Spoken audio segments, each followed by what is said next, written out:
namanya arena balap memang yang saya alami pertama kan sepeda ya. Dari sepeda kita melihat, wah ini motor mulai masuk ke Indonesia pada waktu itu. Sepeda motor yang tadinya besar-besar itu berubah masuk menjadi yang kecil-kecil. Saya dibelikan sama orang tua sepeda motor Italia yang cuma 50 cc sebetulnya. Tapi rasanya udah gaya betul. Jadi yang namanya balapan jalan itu mulai tercipta. Karena istilahnya anak-anak yang mampu di Menteng, kita kan tinggal di Menteng. Itu yang namanya Teguh Umar itu sirkuit balap kita. Yang namanya Taman Suropati itu juga tempat kita memutar ya. Nah, sehingga pada waktu itu saya bermain sama Tinton. Nah Tinton ini kan yang memang hobinya balap gitu. Jadi kadang-kadang Tinton ajak saya, ayo kita latihan ke puncak dan balap motor gitu. Nah di situ kita kebut-kebutan biasanya. Dalam waktu itu kan kita nggak pakai jaket kulit, helmnya jelek gitu kan. Tapi ya gila-gilaan gitu, sepeda motor yang 250 cc. Kalau kita tikungan di puncak itu, kalau knalpotnya nggak keluar api karena nempel ke aspal, itu belum sah. Jadi yang bonceng sama saya udah takut-takut bener, gila lu gitu. Nanti udah sampai di Jakarta kita lihat tuh, kan gue udah baret nih gitu, knalpotnya gitu.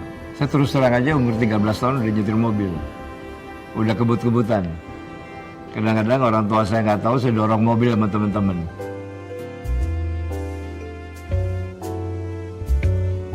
Terus di luar kita main mobil tanpa kita sadari berbahaya segala macam, kita ngebut. Saya pernah di stop sama polisi gitu. Waktu itu, udah itu baru 13 tahun. Jadi memang dasarnya udah, ya mungkin waktu remaja itu bandel gitu. Jadi ya itulah pengalaman. Pernah sekali sebelum saya berangkat ke Inggris, balapan itu dibikin di Stadion Senayan. Bayangkan, Stadion Senayan ditutup dipakai untuk balap motor. Dan mulai juga memperkenalkan balap mobil waktu itu. Nah di situ ya saya kenal sama Hengki Iriawan segala macam karena dia balap mobil waktu itu. Nah balap motor itu lahir pembalap-balap waktu itu. Tapi selesai itu pas saya berangkat ke Inggris. Jadi saya nggak mengikuti selama 7 tahun 8 tahun. Tapi dunia yang namanya balap otomotif ini, baik sepeda motor maupun mobil, ya terpatri di benak pikiran saya. Saya kembali dari pendidikan di Inggris, bawa pulang oleh-oleh yang namanya bekal, pengetahuan, pengalaman, dan lain sebagainya. Ada tawaran pekerjaan yang kebetulan di otomotif. Saya juga sudah menggeluti karena orang tua saya ini tokoh pengusaha otomotif. Saya juga sering tiap malam minggu tinggal di tempat nenek saya. Di Jalan Wahid Hasim sekarang nih, dulu Asem Lama. Jadi kebetulan Asem Lama itu ada bengkel mobil yang milik almarhum ayah saya. Saya tinggal di situ karena senang ngeliatin mobil lagi diperbaiki, lagi dibongkar, dioprek-oprek sama mekanik di situ. Jadi ya itulah salah satu yang membuat saya pada waktu saya mendapat tawaran menjadi direktur utama di membangun Suzuki, very happy lah. Beberapa bulan sebelum saya menjadi dirutnya Suzuki, ayah saya meninggal. Saya bisa bayangkan waktu itu kalau dia almarhum ada, terus melihat saya menjadi pimpinan otomotif yang namanya Suzuki, mungkin dia akan luar biasa happy-nya. Saya ingat tuh 1976, Januari apa, saya lupa bulannya. Saya ingat ibu saya lagi hamil adik saya. Beliau pulang, saya harus ganti baju. Saya suruh pegang Suzuki. Dia pulang, dia ganti baju, berangkat lagi. Nah mulai hari itu dia udah pegang Suzuki. Sampai dia waktu itu umur 65 ya dia pensiun sebagai direktur ya. 32 tahun dia itu pegang Suzuki. Di awalnya juga nggak gampang. Keberhasilan itu bisa diraih kalau kita semuanya team up. Jadi saya duduk sama-sama dengan seluruh karyawan ya kan yang jauh lebih senior, lebih tua dari saya. Bersama-sama karyawan kita fight. Saya melihat ada manusia, ada opportunity, ada aset pabrik. Ya tinggal kita coba poles lah kanan kiri gitu. Dan buat saya sih lebih gampang melihatnya karena waktu itu Suzuki masih sepeda motor. Sepeda motor itu cuma ada 3. Ya kalau ditanya keberhasilan sekarang menurut saya bukannya Subroto Laras gitu. Tapi this is a team yang kita ciptakan sama-sama. Nah baru dari situ kan pengalaman balap motor di Inggris kan, Brands Hatch, Silverstone segala macam. Ya kuncinya yang bermain itu adalah pabrik semua. Jadi mulai kita melihat kanan kiri. Kisah sukses Suzuki pasti tidak terlepas dari Pak Bronto. Kalau masalah disiplin, jangan diragukan ya. Beliau mempunyai komitmen yang sangat tinggi untuk handle semua proyek maupun masalah-masalah yang ada. Jadi kita punya tim, baik di roda 2 maupun di roda 4. Beliau involve langsung untuk handle semua pembalapnya, dan kebetulan karena beliau sebagai direktur utama waktu itu, sangat mudah untuk menggerakkan kegiatan tersebut. Dan nyata hasilnya dengan kegiatan-kegiatan motorsport itu, Suzuki lambat laun mendapat tempat di hati masyarakat. Nah saya coba menggerakkan yang namanya pembalap-pembalap profesional Suzuki. Kita membina yang baru di sini. Ya mungkin kalau dengar dulu ada namanya Abau misalnya, Hendra Tirta Saputra namanya. Abau kita bina menjadi pembalap Suzuki. Sehingga akhirnya Abau itu sempat menjadi juara Asia segala macam, di Macau segala macam, di Malaysia. Ya kita ciptakan satu arah yang namanya road race, itu adalah sirkuit. Tapi saya belajar juga karena ada yang namanya cross country atau yang namanya motocross. Nah kita juga berpikir gimana kita bikin sepeda motor trail waktu itu.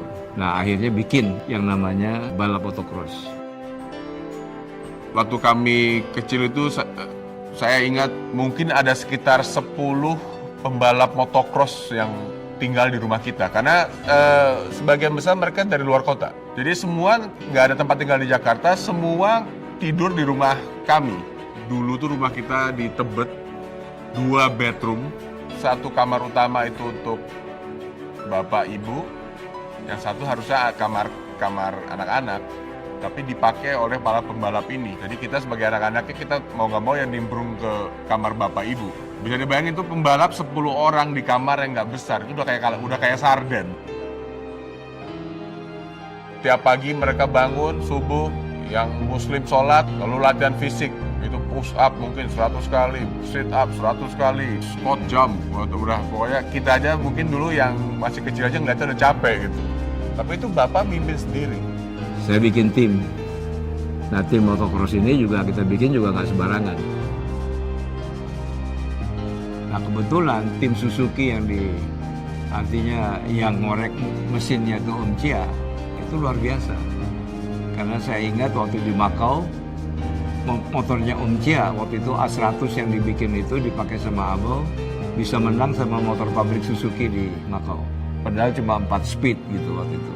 Yang kita lawan 7 speed dari pabriknya Suzuki. Jadi orang Suzuki juga kaget. Tanya sama kita, ini motor apa katanya Suzuki kayak begini. Jadi bukannya cuma sepeda motor, tapi juga pengalaman saya kan mobil rally saya. Yang mobil standar atau mobil slalom ya kan dikorek sama Om Chia menjadi luar biasa gitu. Yang mau minta Om Chia untuk pindah ke pabrik atau ke bengkel yang bikin modifikasi motor balap banyak sekali gitu. Sampai dia bilang, coba you lihat foto darah saya, baunya bau Suzuki katanya. Dari darahnya aja bau Suzuki katanya.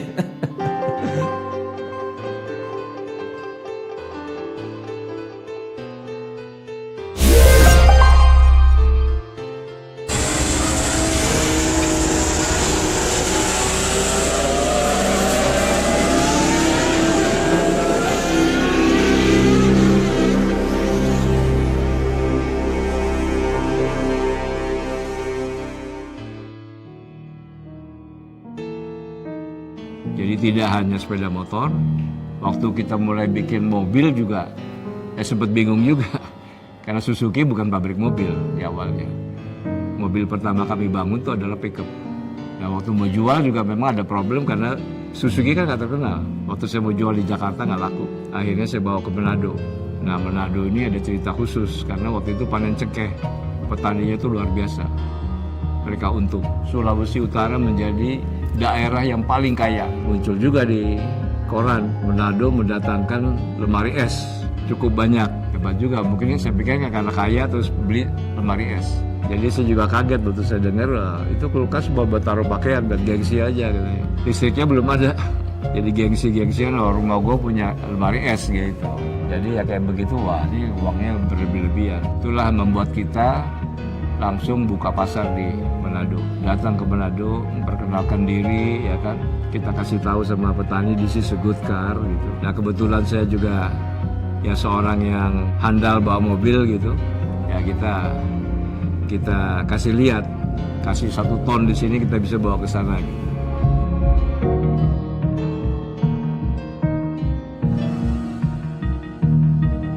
Jadi off road gitu kan. Ya sehingga akhirnya sukses.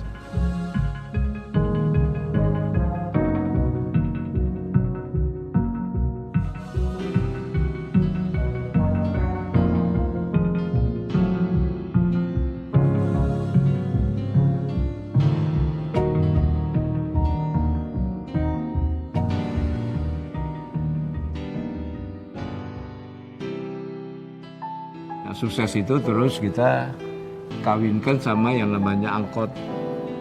Jadi kita nggak bikin mobil mewah, tapi kita bikin angkot yang akhirnya dibutuhkan. Di setiap kota besar lahir angkot Suzuki.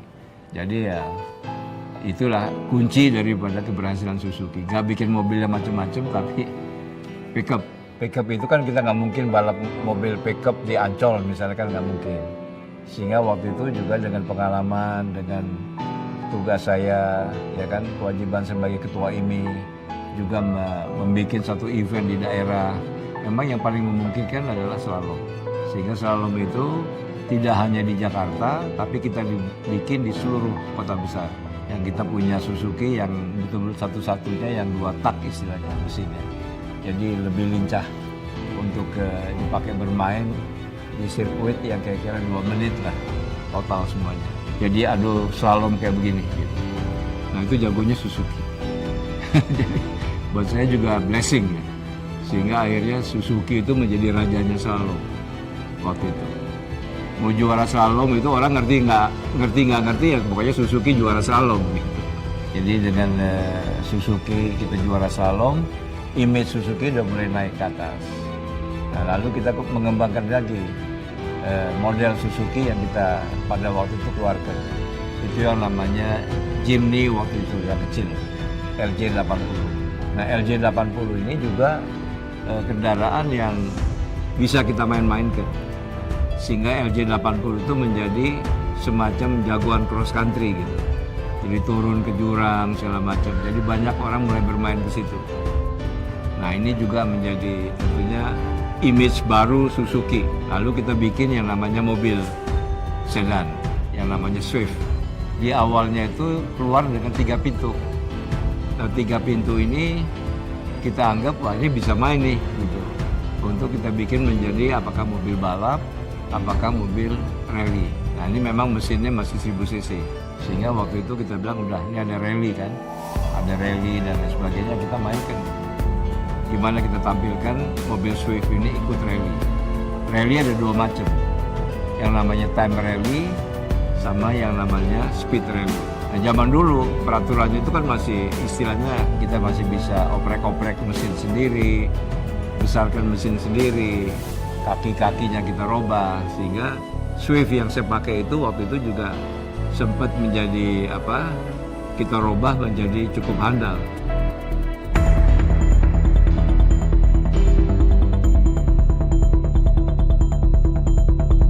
Berani bermain di kelas rally, istilahnya speed rally, melawan yang kelas 2000 cc misalnya.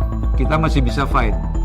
Nah semua orang melihat karena yang makainya Subronto Laras, mereka pikir ini adalah dibikin sama pabrik Suzuki dari Jepang, padahal bukan. Ini cuma dimodifikasi oleh yang namanya Om Chia itu.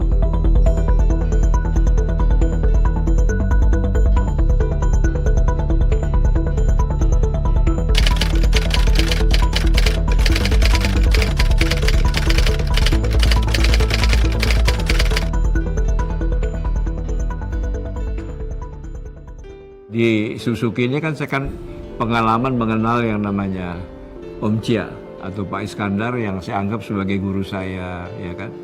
Dan memang mulai main motor juga sebelum kita kerja sama-sama. Akhirnya mungkin jodoh. Tahu-tahu masuk ke Suzuki, beliau itu adalah pimpinan daripada produksi Suzuki di pabrik Suzuki di Pulau Gadung. Dan memang waktu itu luar biasa. Yang mau minta Om Chia untuk pindah ke pabrik atau ke bengkel yang bikin modifikasi motor balap banyak sekali gitu. Mungkin gajinya bisa dua, tapi dia bilang enggak. Hati saya itu Suzuki, Pak. Ya inilah yang saya pelajari dari dia, sosoknya ayah saya. Dia itu nggak bisa dibeli. Jadi Suzuki itu dalam sejarah bosnya tuh ganti-ganti, ya beberapa kali gitu, sampai terakhir ketemu Pak Subronto Laras, mereka yang besarkan lagi Suzuki-nya di 2 roda dan 4 roda. Tapi dianya sendiri nggak pindah-pindah. Yang kita lihat benar-benar lah buat ini dia kawin sama mereknya. Sampai dia bilang, coba you lihat foto darah saya, baunya bau Suzuki gitu. Dari darahnya aja bau Suzuki katanya. Nah kalau momen-momen lain adalah yang saya lihat pada waktu dia bekerja. Biasanya mekanik kalau tangan polian melulu, dia enggak, tangannya bersih. Ya, jadi setiap apa dia cuci tangannya, ya dia seperti seorang dokter bedah gitu, ya dia membedah tapi yang dibedah mesinnya. Alat dia itu adalah mesin bornya. Alat bor itu adalah alat utama dia gitu. Karena dengan itu dia bisa membuat porting mesinnya dan lain-lain ya, sehingga performanya memang meningkat. Semua orang ngomongin jago nih Om Chia gitu. Makanya dia disayang sama Belanda karena dia good mekanik lah. Yang menurut saya dia seorang profesional, tidak cuma handal di dalam istilahnya ngorek mesin balap ya untuk sepeda motor, tetapi juga dia seorang yang handal memimpin pabrik. Jadi saya anggap dia luar biasa, bahkan saya anggap dia sebagai guru saya lah. Jadi di masa akhir beliau itu kan kena kanker prostat. Namun kecintaannya pada waktu itu, satu kali pada waktu saya ada di Bali, saya melihat ada tim dari Suzuki itu sendiri dengan pembalapnya, dengan mekanik pembantunya datang ya. Pada posisi udah sakit sekali, dia masih bilang, coba saya lihat mesinnya ya. Jadi sambil tiduran dia masih melihat mesinnya dan memberikan arahan ya. Yang ini nih kurang nih, kamu mesti ambil di sininya, di sini gitu ya, supaya mencapai hasil yang maksimal. Ini menjadi kenangan buat saya. Jadi sampai meninggalnya beliau itu ya anak-anaknya juga di Suzuki. Dan itu yang menurut saya pengalaman yang luar biasa. Saya anggap sebagai orang tua saya lah, Pak Iskandar itu.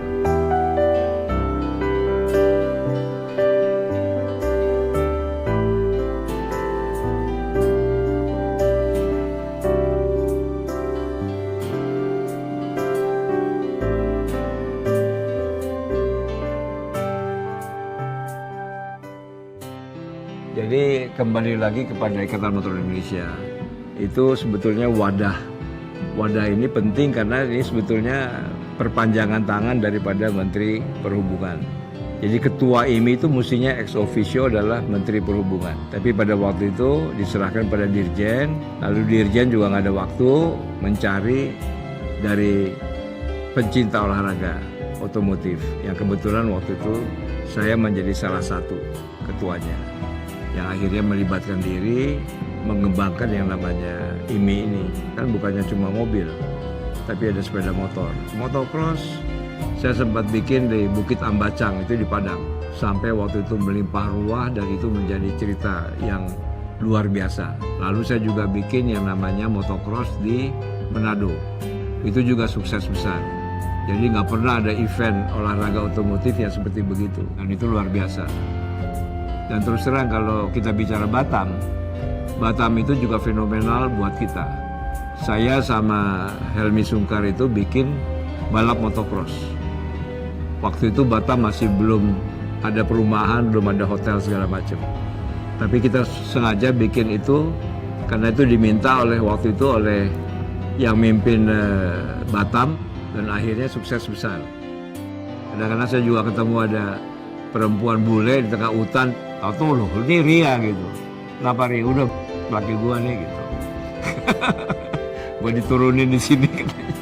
Udah jangan ribut-ribut, kalian tetap fight untuk sampai Jakarta itu tetap reading di nomor 1. Oh, zaman dulu mah seru sekali deh. Nggak akan bisa lupa gitu.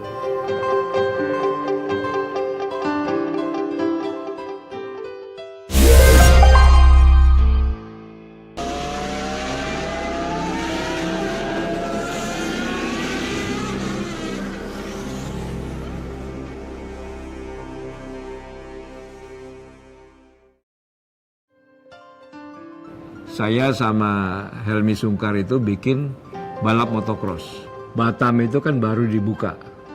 Jadi baru dibangun oleh Pak Habibie waktu itu.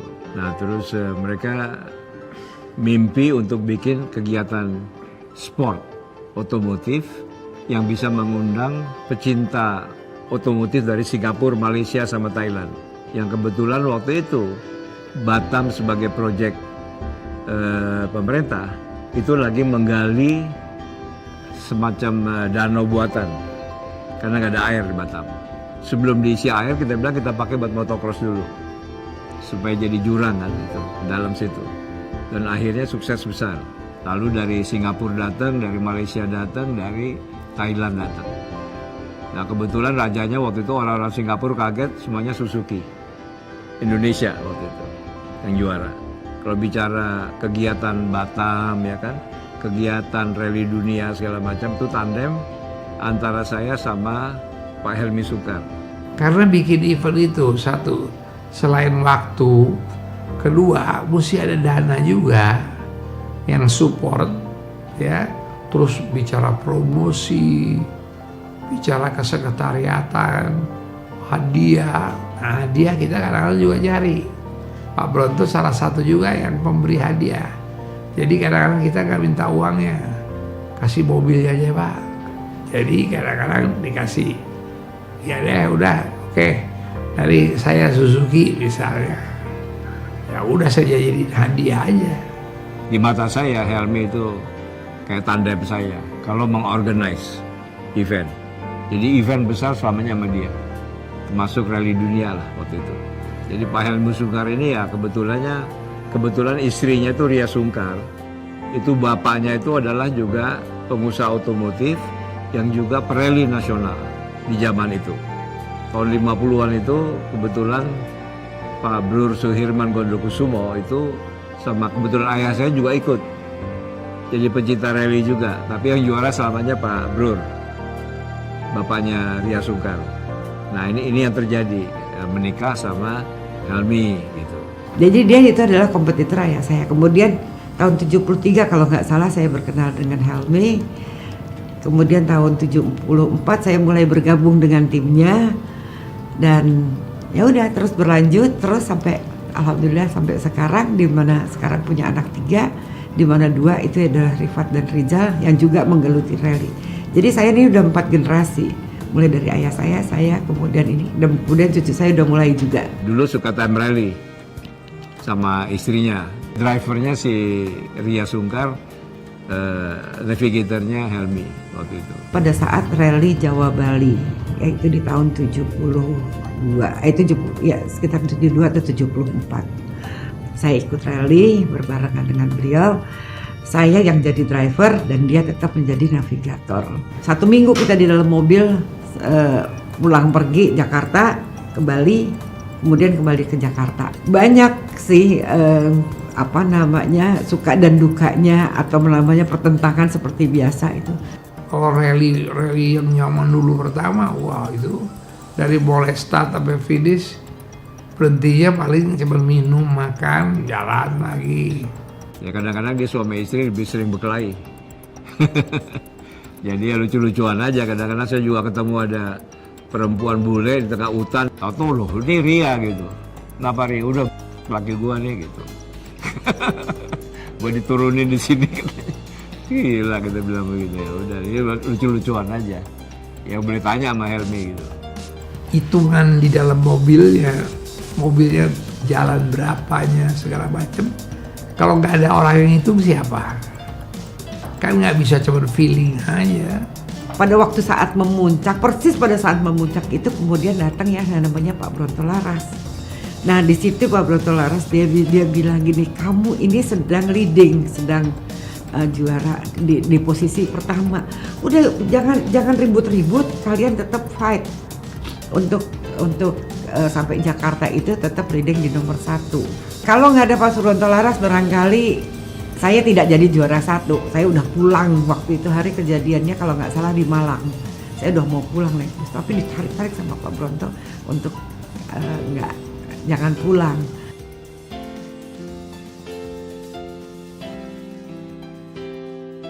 Tadi kan kita udah bicara mengenai siapa Helmi Sungkar. Menurut saya Helmi Sungkar itu peranannya juga cukup besar. Bukan hanya sebagai organizer yang membawa citra Suzuki menjadi lebih baik, tetapi juga adik istrinya ini kan pembalap handalnya kita. Ada Dian, ya kan.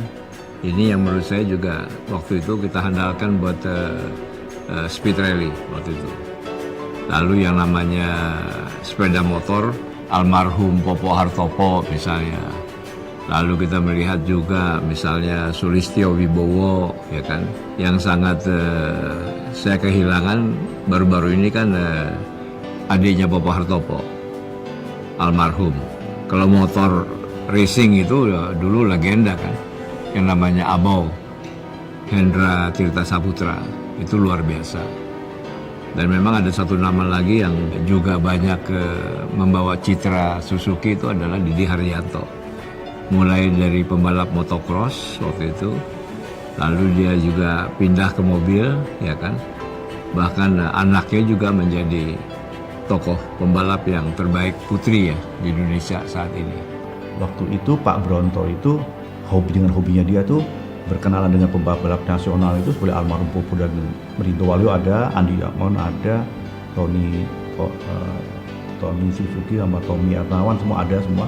Memang tempat Pak Bronto habis dia ngantor, anak-anak pembalap ini tidurnya di rumah beliau. Jadi kayak keluargaan pembalap-pembalap ini. Memang bener pelatihan itu. Jadi waktu itu almarhum Popo itu emang jago Asia, jago macan Asia untuk motocross. Saya beli motor lagi nih, udah di Jakarta, Suzuki RM125 C tipe RMC. Saya karena gabung sama dia ke bawah sampai Jakarta. Saya bertanding di Pulau Mas itu ada sirkuit Greyhound itu yang dulu buat anjing sama kuda. Waktu itu dibuat untuk motocross juga. Jadi saya pakai motor itu bisa nomor 1 juara, ngalahin atau saya bawanya setaraf sama almarhum Popo lah, sedikit lah di bawahnya dia. Jadi nomor 1 terus di Jakarta waktu itu. Kenapa? Pakai RMC itu. Mulai makin dekat lagi dengan Pak Bronto. Nah kebetulan saya juga menjadi ketua IMI yang bertanggung jawab menyelenggarakan event. Saya lebih dekat beliau pada saat otomotif mobil. Disitulah saya berkembang sampai beliau tuh masukin mobil Tajimat Suzuki GT Swift itu import, waktu itu top banget mobil itu. Beliau milih saya sebagai pembalapnya, driver untuk saat. Berarti kan, Pak, beliau nilai udah kan, udah bagus. Waktu itu persaingan banyak, jago-jago semua. Ilmu-ilmu gitu saya senang sekali. Ternyata ilmu ini saya buat sekolah ya kan, saya berikan ke anak saya. Nah, makanya anak saya sekarang ini ada anak saya perempuan, dia bisa juara off-road, bisa racing balap renang juga, perempuan Mbak, ya. Bisa slalom, ya kan. Saya itu aktif di 4 cabang balapan otomotif roda 4. Ada slalom atau mungkin sekarang anak muda sekarang tuh lebih kenal dengan nama Gymkhana. Kemudian ada drifting, ada speed off-road dan juga balap mobil touring. Kenapa aku bisa mau dan bisa ikut 4 cabang balapan otomotif ini? Karena aku ngeliat inspirasi dari papi gitu. Seorang Didi Haryanto bisa ngelakuin banyak cabang otomotif. Bahkan papi bukan roda 4 aja tapi roda 2 juga. Kalau papi dibilang pembalap sejati ya aku setuju banget lah. Karena emang papi ini emang dari dulu kayak mencurahkan seluruh hidupnya tuh emang untuk balapan lah, untuk dunia otomotif. Dari kecil sampai bela-belain tinggal sendirian di Jakarta padahal keluarganya semuanya di Surabaya untuk bisa balap motocross. Nah itu yang jadi motivasi aku kenapa aku nih bisa beberapa cabang aku ikut. Semua lagi disiplin itu balik lagi kepada Pak Bronto yang tahu, oh cara dia hidupnya begitu. Kita coba mengikuti gimana caranya. Nah, jadi bahasa gampangnya nggak neko-neko, nah, makanya berhasil. Saya waktu diberikan tugas memimpin Suzuki kan I'm a young people, ya kan, di usia 30 tahun, menjadi dirut, ya kan, terus berusaha untuk mengembangkan, dan saya mengadakan pendekatan. Terus terang pendekatan pada masyarakat itu adalah yang menjadikan strategi yang jitu untuk Suzuki. Tapi kebetulan karena saya pimpinan Suzuki, saya pimpinan IMI, saya pimpinan daripada Gaikindo, saya pimpinan daripada IC, ini menjadi sumber kekuatan tersendiri. Tapi kunci saya berhasil memimpin Suzuki karena saya menyatu sama karyawan saya. Kita nggak bilang karena siapa, tapi we are together. Bersama kita bersama. Gitu. Mungkin kalau dari cerita saya mulai memimpin tahun 76, itu kan kenyataannya Suzuki kan berkembang terus. Mulai dari bikin pickup jalan, bikin Jimny jalan, bikin sedan Swift jalan, ya kan, bikin Baleno jalan, Vitara jalan. Persaingan di dunia otomotif sport yang hanya saat ini dipegang beberapa merek itu mempunyai satu persaingan lagi dengan hadirnya Suzuki. Siapa R3 ya? R3 ini sebetulnya di mata saya sih sebetulnya ini adalah produk yang levelnya itu berada di atas yang kompetitor lainnya. Jadi ini tinggal memberikan confidence gimana. Karena menurut saya tinggal ada dua pilihan kan. Pilihan sebagai the original R3 sama versi baru yang sekarang kita harapkan the new millennial. Ini juga menjadi target market gitu. Karena kita akan coba tampilkan versi yang lebih sporty.